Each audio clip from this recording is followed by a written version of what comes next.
Praktika kërkon që ato çdo institucion të ketë të drejtën e mirëmbajtjes të përmirësimit të tyre.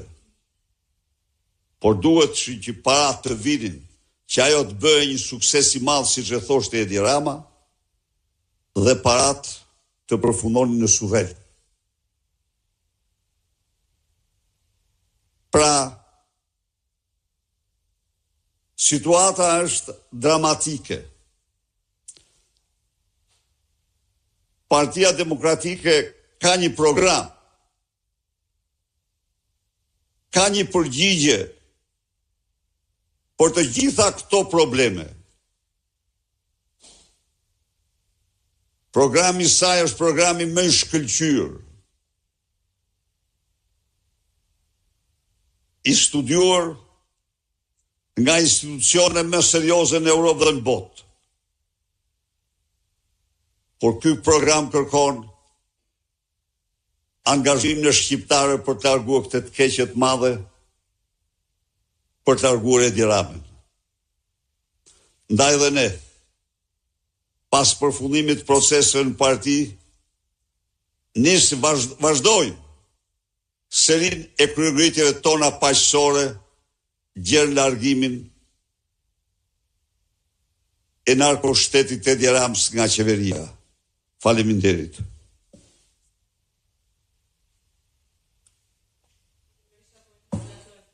Paralajmëruat për vijimin e protestave, si do të jetë aksioni opozitar dhe a do të jetë kjo verë e nxehtë për opozitën apo do të marrë pushimet? Faleminderit. Opozita nuk ka pushime. Opozita ka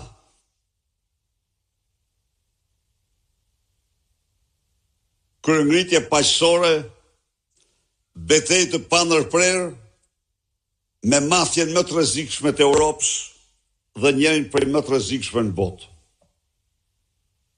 Ndaj dhe ne, që i kemi shpall luftë mafjes në emër të shtetit ligjor, rendit kushtetues, transparencës, të drejtave të qytetarëve, nuk mund të kemi asnjë pushim. Betej dhe vetëm betej. Zoti Berisha, në datën 23, demokratët do të thirren për të votuar sërish juve për një mandat tjetër 4 vjeçar në krye të Partisë Demokratike. A do të bëni fushat apo jeni i qetë duke qenë se s'keni kandidat përballë për këtë zgjedhje që janë 23?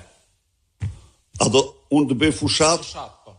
Siç keni bërë, siç është zakoni që kandidatët drejtohen te antarësia për të marrë votat. Me datën 23, antarët e Partisë Demokratike janë të ftuar në një proces, një antar, një vot, të shprehin votbesimin e tyre për Sali Berishën.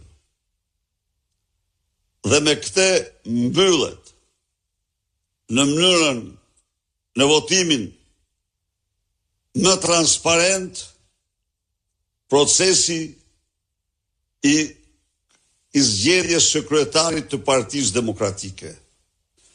Ky proces, duhet sqaroj, ky proces i cili